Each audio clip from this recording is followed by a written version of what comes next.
The scent of polished mahogany and expensive cologne hits me as I push open the heavy glass doors of Morgan Industries headquarters 30 minutes early.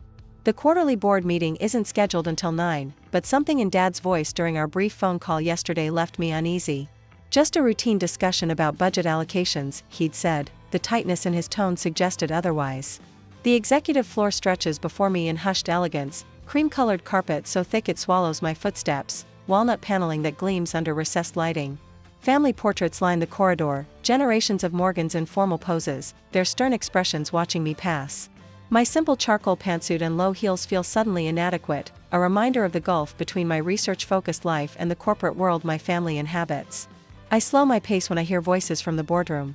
The door stands slightly ajar, a sliver of light spilling into the hallway. "Just sign here, William. Tech Core is ready to wire the funds as soon as we close." A voice I don't recognize, clipped and professional. $3.5 million is robbery considering what we've put into that division, my father replies, his deep voice unmistakable. "It's more than fair for improving technology." My sister Victoria's voice now, dripping with the smooth confidence that opens doors and closes deals.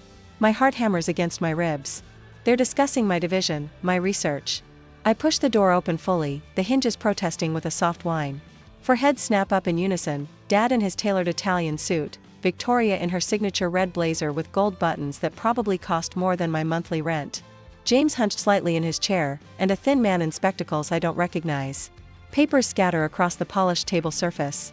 One slides toward me, and I catch the words Quantum Stability Division Asset Transfer Agreement in bold type before Victoria snatches it away. "Elizabeth," Dad recovers first, his silver eyebrows drawing together. "The meeting isn't for another half hour. You're selling my life's work without even telling me?" The words tear from my throat, raw and disbelieving. Dad sighs, straightening his monogrammed cuffs. "Your little science project has drained enough company resources, Elizabeth. 6 years of funding with nothing concrete to show investors." "Nothing concrete?" I step forward, hands trembling. "We've achieved quantum stability at room temperature for 17 minutes. Do you have any idea what that means?" Victoria laughs, the sound like breaking glass. "Elizabeth's basement tinkering," she says to the stranger, who smiles thinly, always promising breakthroughs that never materialize. I look to James, hoping for support. But he studies his Italian leather shoes, shoulders curved inward as if trying to disappear. The memory of Grandma Morgan surfaces, her weathered hands gripping mine 3 months before she died. "They don't understand vision, Lizzie," she'd whispered. "But I do. That's why I'm setting up this trust for your research. Don't let them stop you." 6 years of 18-hour days. My small team working weekends, holidays, pushing the boundaries of what everyone said was impossible. Dad dismissing quarterly reports without reading them. Victoria mocking my expensive hobby at family dinners. And now this selling everything for a fraction of its worth to the first buyer who showed interest. "This division has cost us nearly $12 million. Dad says, his tone gentler now but still dismissive. "The board agrees it's time to cut our losses." "The board hasn't met yet." I counter, my voice steadier than I feel. "A formality, the voting shares are already aligned." He gestures to the papers. "Tech Core is being generous considering the circumstances." The room spins slightly. 6 years of work. My team's futures. All the potential applications. We've only begun to explore medical imaging that could revolutionize cancer detection. Encryption that would make financial systems impenetrable. Energy transfer systems that could slash power consumption. I turn to leave. My legs wooden. Dignity the only thing I have left to preserve. At the doorway I pause. A sudden calm washing over me. Grandma's voice echoes in my mind. "Remember who owns those patents, Lizzie. Remember what I taught you about protecting yourself." I turn back, meeting Dad's impatient gaze. "You might want to check the ownership of those patents before you sign anything else." The words hang in the air between us. Dad's expression shifts subtly confusion, then the first flicker of uncertainty. Victoria's perfectly manicured hand freezes midair, the pen she's holding suspended above the signature line. James finally looks up, his eyes widening as understanding dawns. I walk out, closing the door behind me with a soft click that somehow sounds like thunder in the sudden silence. The revolution has begun.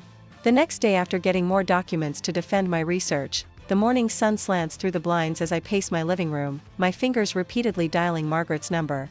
6 years of research. My life's work. And they tried to sell it for pocket change without even telling me. "I'm outside," Margaret says when she finally answers, bringing reinforcements. I open my apartment door to find Margaret Wheaton standing there in a charcoal suit that makes my simple attire look shabby by comparison.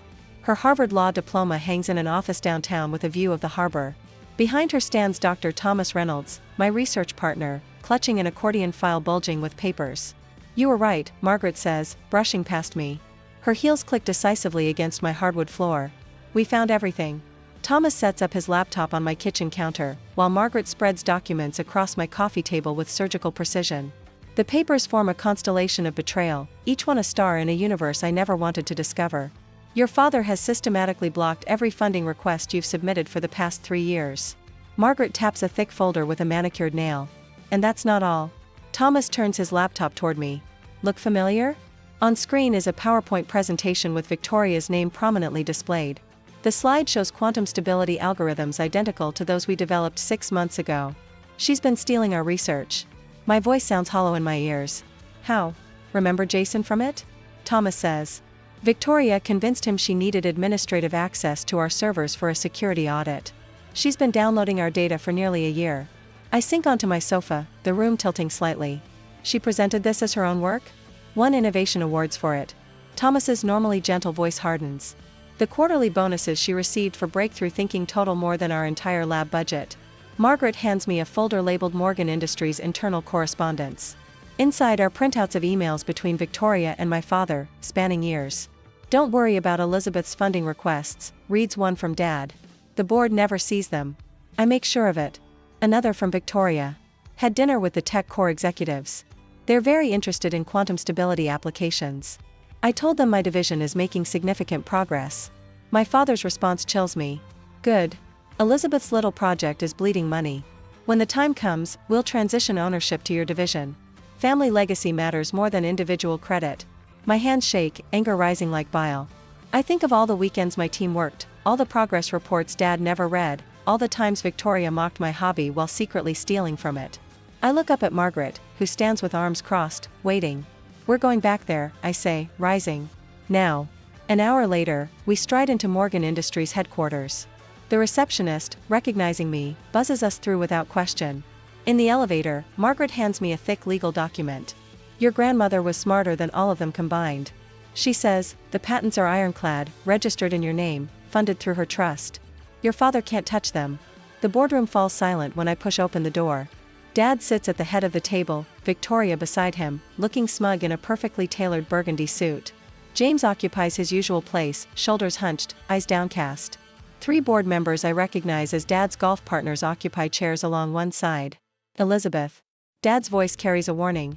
"This is a private meeting." "About my research division," I say, stepping inside. Margaret and Thomas follow, closing the door firmly behind us. "So I should be here." Victoria's smile tightens. "We were just discussing asset realignment. Nothing that concerns Endpoint." "You mean theft?"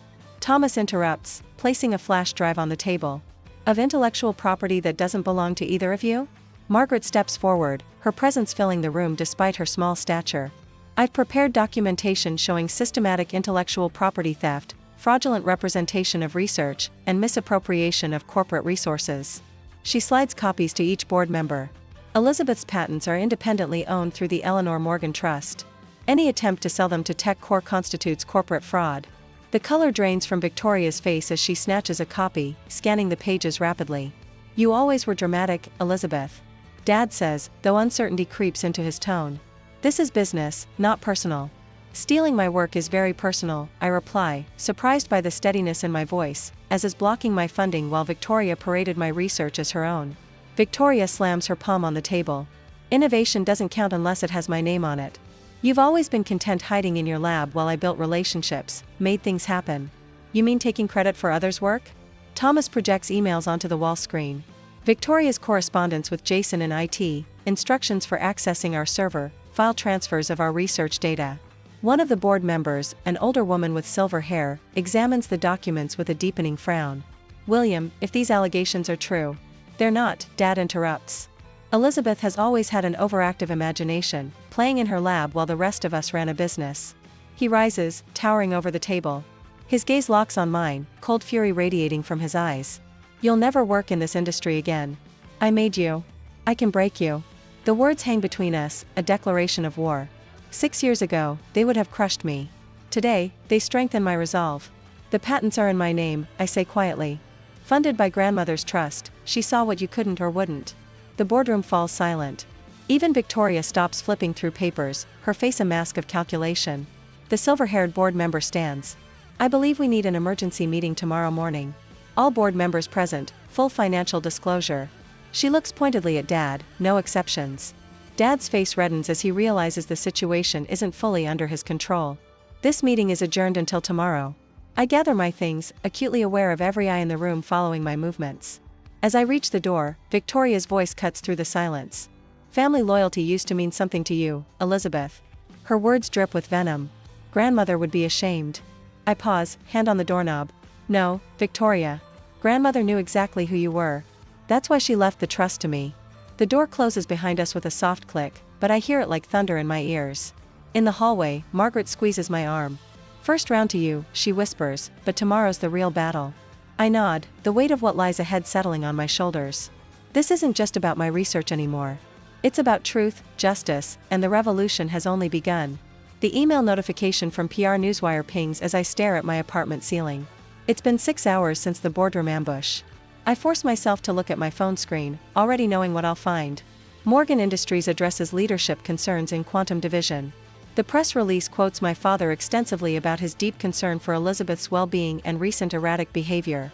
Victoria appears in paragraph 3, expressing heartbreak over family matters becoming business issues.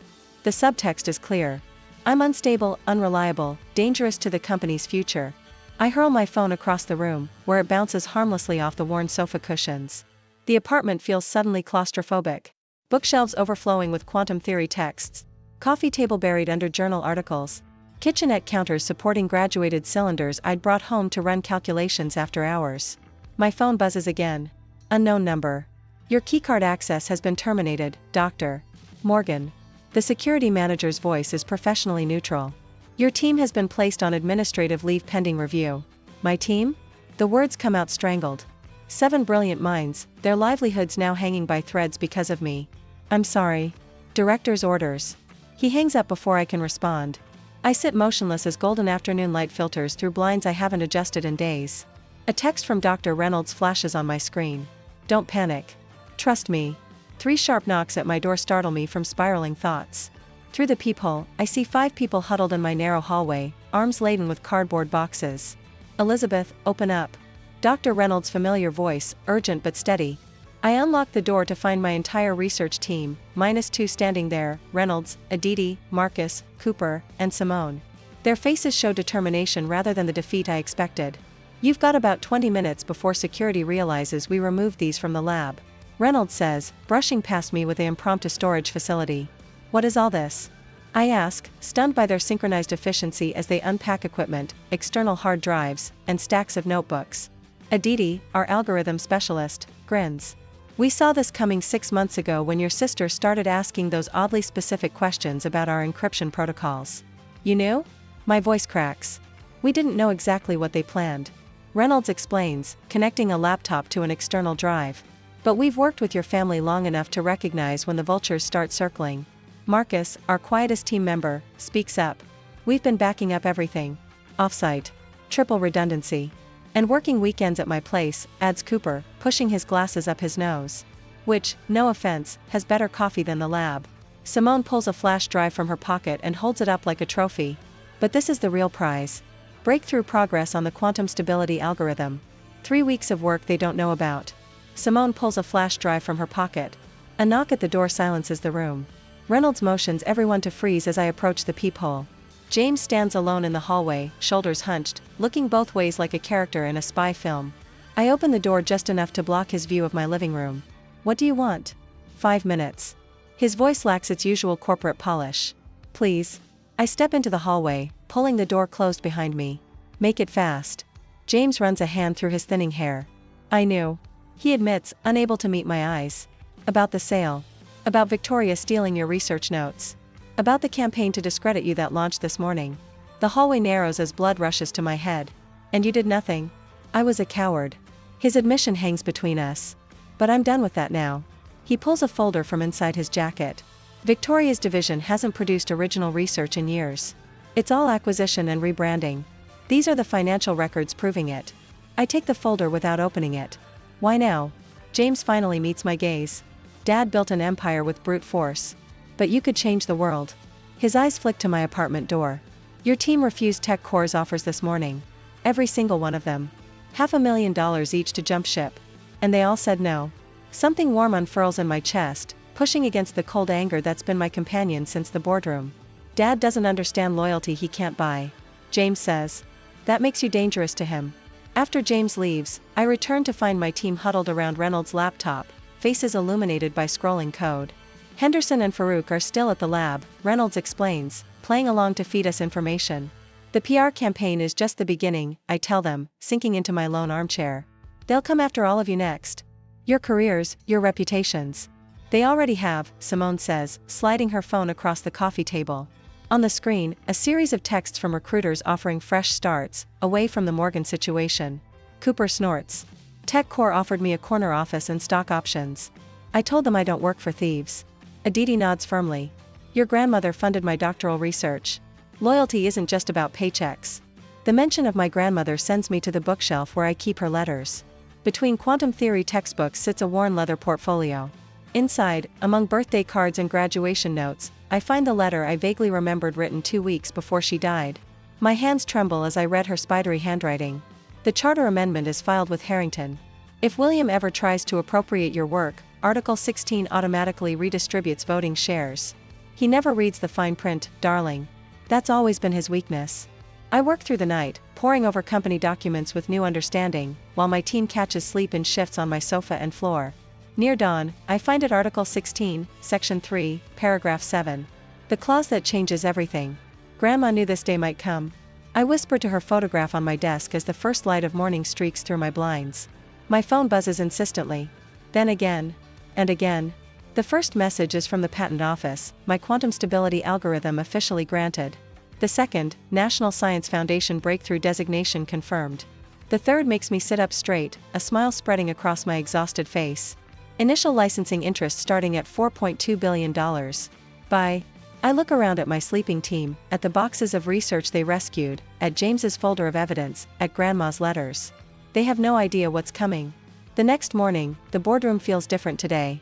13 members of the Morgan Industries board sit in leather chairs around the massive walnut table, their expressions ranging from curious to concerned. The emergency meeting called for 9 o'clock sharp has everyone on edge. I stand in the corridor, watching through the glass wall as Dad checks his watch for the third time in 5 minutes. Margaret squeezes my arm. Ready? I smooth my tailored charcoal suit, not the simple pantsuit from last week, but something with just enough authority to make a statement. I've been ready for 6 years. We enter, flanked by my legal team carrying sleek portfolios. The room falls silent. Dad rises from his chair at the head of the table, face flushing. This is a closed board meeting. He announces, voice sharp, Elizabeth, you and your entourage need to leave immediately. Before I can respond, Dorothy Walker, the silver-haired board chair and my grandmother's oldest friend, taps her gavel. William, I called this emergency meeting at the request of several board members who have concerns about yesterday's attempted sale. She nods toward me. I believe we should hear what Dr. Morgan has to say. Dr. Morgan, the formal acknowledgement of my credentials sends Victoria's perfectly plucked eyebrows shooting upward.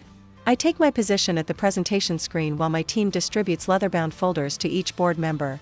The weight of 13 pairs of eyes bears down on me, but for once, I don't feel small. Thank you for? I begin.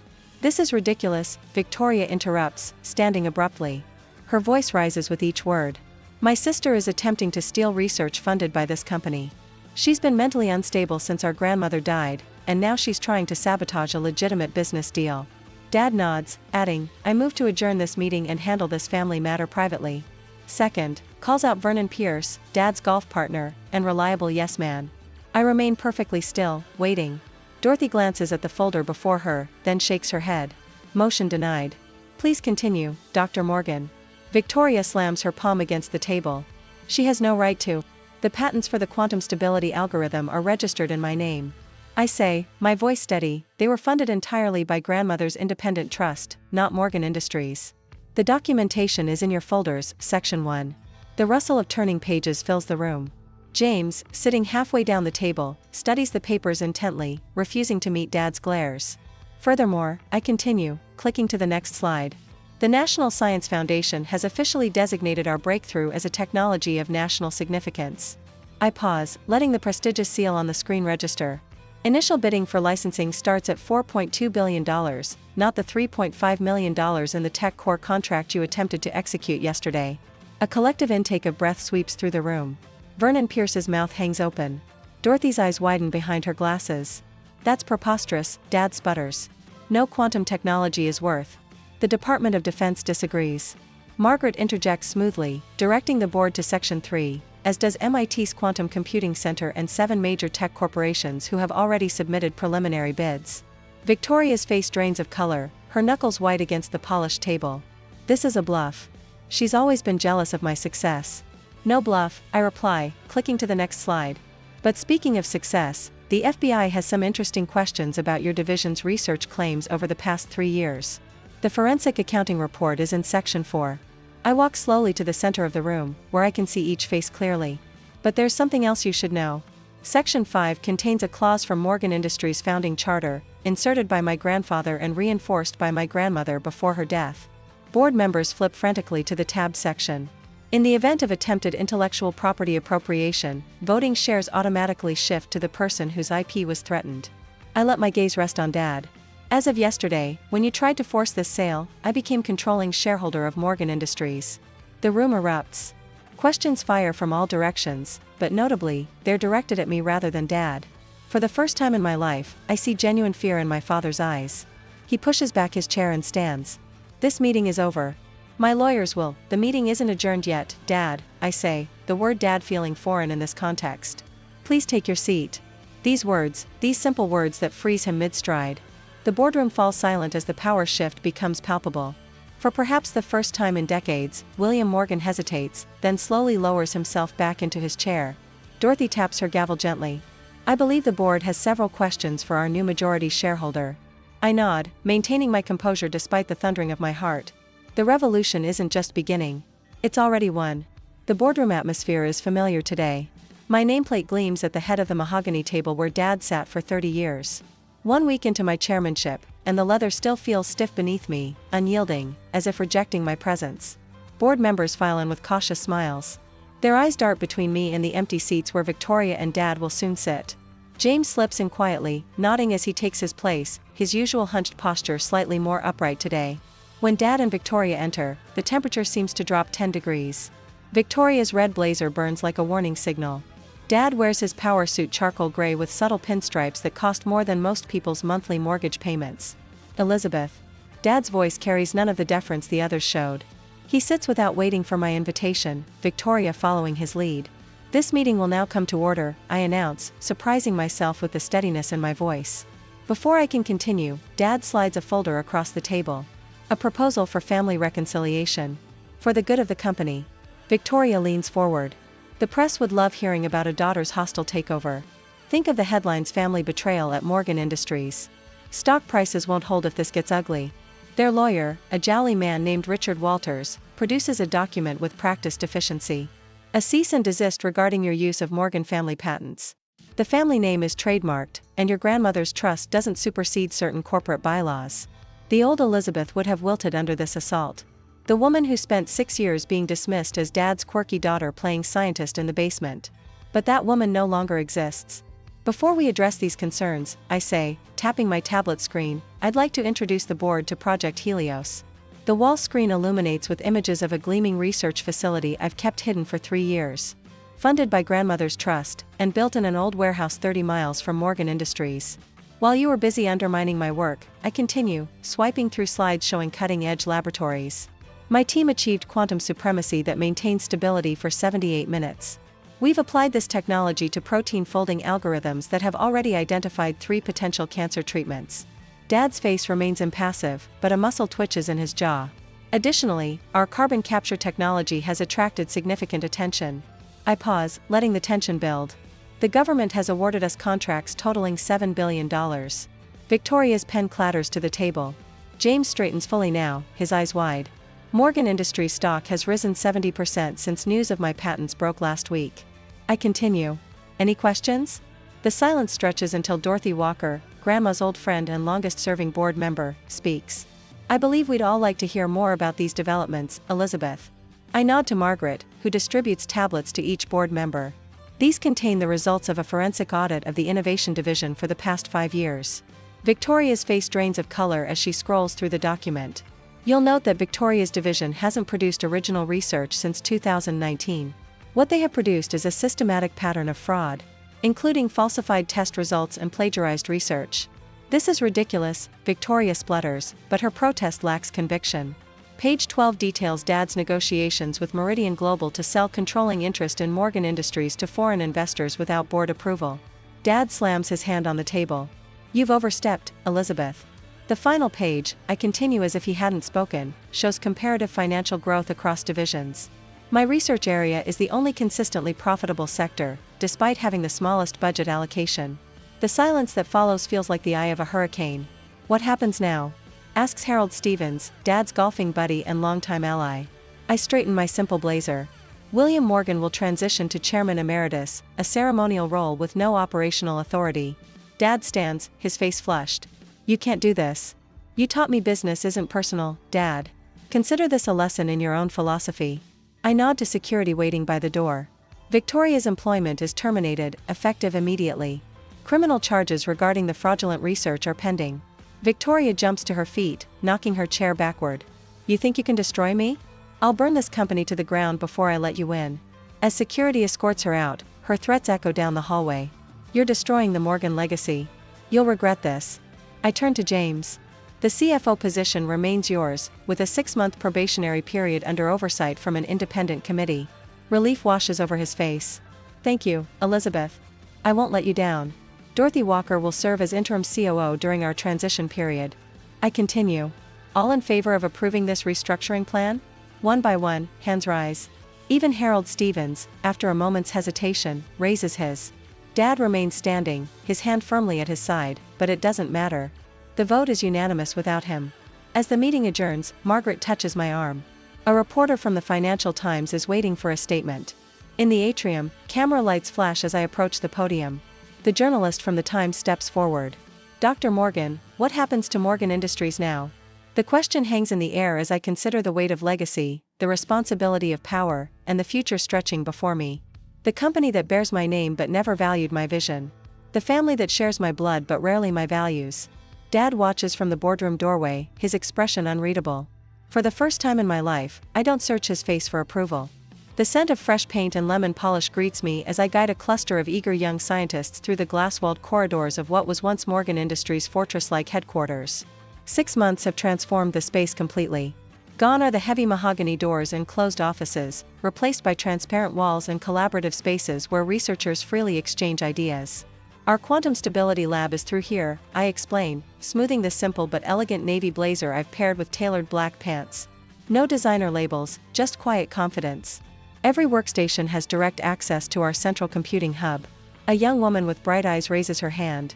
Dr. Morgan, is it true your team achieved stability for over 80 minutes now? I smile. 87 minutes and counting. And please, call me Elizabeth. Later, I stand in the boardroom where my life changed forever. The polished table that once held the papers meant to steal my work now displays our newest patents, quantum-based cancer detection technology, with a 96% success rate. The board members listen attentively, so different from the dismissive faces of 6 months ago. The early clinical trials have exceeded expectations. I explain, watching their expressions shift from interest to genuine awe. Targeted quantum imaging allows us to detect cellular changes 3 years earlier than conventional methods. When the applause dies down, the boardroom door opens. My mother, Rebecca, stands hesitantly in the doorway, notably absent her usual strand of pearls and designer clothes. Her simple gray dress makes her look smaller, more human. I didn't mean to interrupt, she says softly. You're not interrupting, I assure her as the meeting concludes. When we're alone, I slide a folder across the table. I'd like you to consider heading the Morgan Charitable Foundation. Her fingers tremble slightly as she opens it. After everything that happened with your father and Victoria, grandmother would have wanted healing where possible, I say, even if some bridges can't be rebuilt. The afternoon finds me celebrating with my original research team. Now directors of their own divisions, Dr. Reynolds raises a glass of champagne. His loyalty throughout our darkest days never forgotten. To Elizabeth, who saw what the rest of us could only imagine. James stands nearby, still proving himself as the reformed CFO, but making genuine progress. The shift in him since choosing integrity over our father's corruption remains a daily revelation. Before leaving, I detour to my office, where a young physicist, Allison, waits anxiously with calculations spread across my desk. Everyone says my approach is too theoretical. She confesses, shoulders hunched with familiar self-doubt. I recognize myself in her uncertainty. Never let anyone tell you your ideas are too ambitious. I tell her, thinking of all the times my own vision was dismissed, the quiet ones are usually building revolutions. That evening, I hang grandmother's portrait beside the framed first patent that changed everything. The small brass plate beneath reads, "Never underestimate the quiet ones, they're usually the ones building revolutions." At my desk, I review plans for our new research campus when a news alert flashes across my screen. Morgan Industries' value has tripled since the restructuring. I smile, close my laptop, and glance at the clock, 5:30 p.m., for the first time in years I'm leaving on time. The revolution isn't just about quantum science, it's about changing how we value what truly matters.